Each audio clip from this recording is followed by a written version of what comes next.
Roket Rusia hancurkan gudang peluru Ukraina, 100 tentara jadi mayat.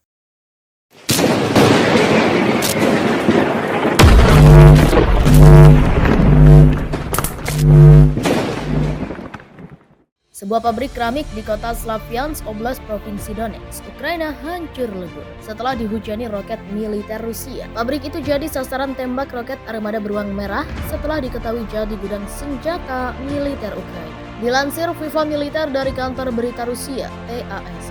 Serangan dahsyat roket dilancarkan unit militer Angkatan Bersenjata Federasi Rusia atau VSRF Minggu 10 Juli 2022 pagi waktu Ukraina. Juru bicara Kementerian Pertahanan Rusia, Letnan Jenderal Igor Konashenkov, mengonfirmasi serangan ke gudang senjata militer Ukraina. Sebuah serangan dengan senjata presisi tinggi dilakukan di pangkalan sementara artileri Ukraina dan gudang amunisi yang terletak di pabrik keramik di Slavyansk, ucap Konashenkov.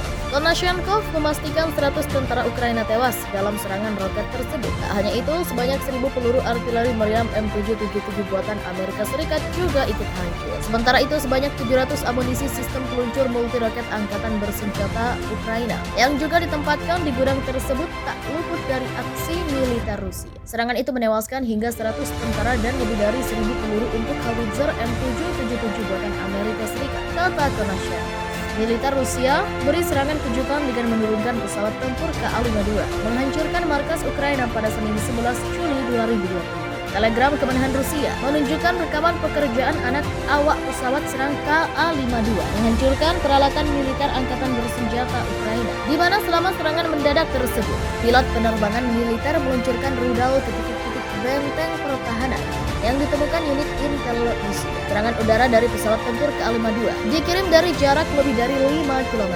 Serangan rudal menghancurkan pos komando, tank dan kendaraan lapis baja lainnya dari Angkatan Bersenjata Ukraina. Rusia terus membombardir Ukraina melalui serangan militer dalam tempo 24 jam terakhir. Diberitakan Al Jazeera, Presiden Ukraina Volodymyr Zelensky mengungkapkan hal itu. Ia mengatakan Rusia melancarkan 34 serangan udara di negaranya dalam 24 jam terakhir. Presiden Ukraina Volodymyr Zelensky mempertanyakan gagasan Moskow yang mengungkapkan akan melakukan gencatan senjata. Di sisi lain, Ukraina terus berusaha meminta bantuan Amerika Serikat untuk memasok senjata canggih. Ukraina berharap mendapatkan bantuan sistem pertahanan udara untuk mengimbangi serangan Rusia. Menteri Pertahanan Ukraina mengatakan bahwa sistem roket artileri mobilitas tinggi atau HIMARS sumbangan Barat membuat perbedaan besar di medan perang. Setelah seorang pejabat senior Amerika Serikat mengatakan pemerintahan Biden akan mengirim 4 HIMARS lagi sebagai bagian dari senjata senilai 400 juta dolar AS. HIMARS telah membuat perbedaan besar di medan perang, tulis Alexei Reznikov di Twitter. Lebih banyak dari mereka serta amunisi dan peralatan akan meningkatkan kekuatan kita dan membantu demilitarisasi negara teroris. Saya sangat menghargai upaya POTUS dan SECUF untuk mendukung perjuangan kemerdekaan Ukraina. Pejabat AS mengatakan bahwa wartawan pada hari Jumat bahwa paket senjata baru akan mencakup 4 HIMARS tambahan dan lebih banyak amunisi, sehingga jumlah total sistem yang dikirim ke Ukraina menjadi 12. Ukraina mengumpulkan 1 juta kekuatan tempur yang dilengkapi dengan senjata barat untuk merebut kembali wilayah selatannya dari Rusia, kata Menteri Pertahanan negara itu kepada surat kabar The Times.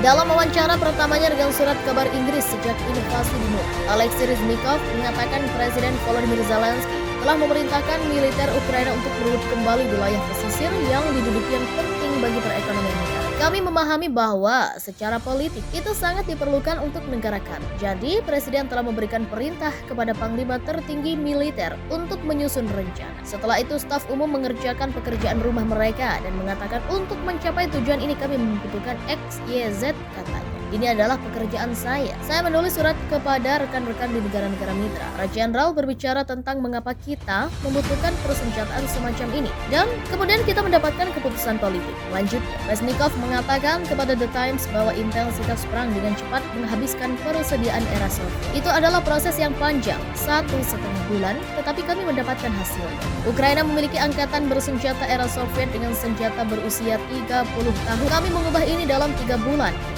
Rusia kembali melakukan serangan rudal ke Rusia pada Sabtu 9 Juli 2022 waktu setempat. Serangan itu mengarah ke Ukraina bagian timur. Dilansir CNN, Senin 11 Juli 2022.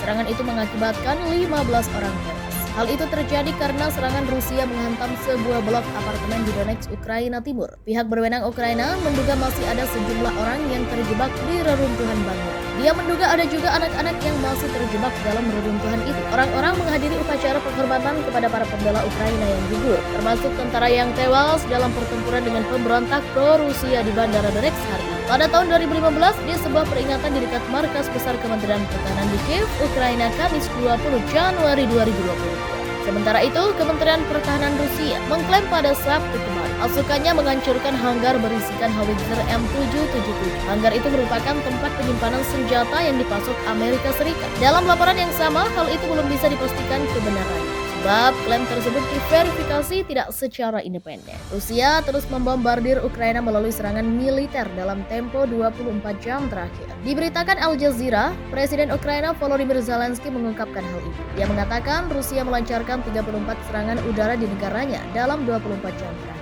Presiden Ukraina Volodymyr Zelensky mempertanyakan gagasan Moskow yang mengungkapkan akan melakukan gencatan senjata. Di sisi lain, Ukraina terus berusaha meminta bantuan Amerika Serikat untuk memasok senjata canggih. Ukraina berharap mendapatkan bantuan sistem pertahanan udara untuk mengimbangi serangan Rusia. Menteri Pertahanan Ukraina mengatakan bahwa sistem roket artileri mobilitas tinggi atau HIMARS sumbangan Barat membuat perbedaan besar di medan perang. Setelah seorang pejabat senior Amerika Serikat mengatakan pemerintahan Biden akan mengirim 4 HIMARS lagi sebagai bagian dari senjata senilai 400 juta dolar AS. HIMARS telah membuat perbedaan besar di medan perang, tulis Alexei Reznikov di Twitter. Lebih banyak dari mereka serta amunisi dan peralatan akan meningkatkan kekuatan kita dan membantu demilitarisasi negara kita. Saya sangat menghargai upaya POTUS dan Sektor untuk mendukung perjuangan kemerdekaan Ukraina. Pejabat AS mengatakan bahwa wartawan pada hari Jumat bahwa paket senjata baru akan mencakup 4 HIMARS tambahan dan lebih banyak amunisi, sehingga jumlah total sistem yang dikirim ke Ukraina menjadi 12. Ukraina mengumpulkan 1 juta kekuatan tempur yang dilengkapi dengan senjata Barat untuk merebut kembali wilayah selatannya dari Rusia, kata Menteri Pertahanan negara itu kepada surat kabar The Times. Dalam wawancara pertamanya dengan surat kabar Inggris sejak invasi dimulai, Alexei Reznikov mengatakan Presiden Volodymyr Zelensky telah memerintahkan militer Ukraina untuk merebut kembali wilayah pesisir yang diduduki yang penting bagi perekonomian negara. Kami memahami bahwa secara politik itu sangat diperlukan untuk negara kami. Jadi, Presiden telah memberikan perintah kepada Panglima tertinggi militer untuk menyusun rencana. Setelah itu, staf umum mengerjakan pekerjaan rumah mereka dan mengatakan untuk mencapai tujuan ini kami membutuhkan X, Y, Z, katanya. Ini adalah pekerjaan saya. Saya menulis surat kepada rekan-rekan di negara-negara mitra. Jenderal berbicara tentang mengapa kita membutuhkan persenjataan semacam ini. Dan kemudian kita mendapatkan keputusan politik. Lanjutnya, Reznikov mengatakan kepada The Times bahwa intensitas perang dengan cepat menghabiskan persediaan era Soviet. Itu adalah proses yang panjang, 1,5 bulan, tetapi kami mendapatkan hasil.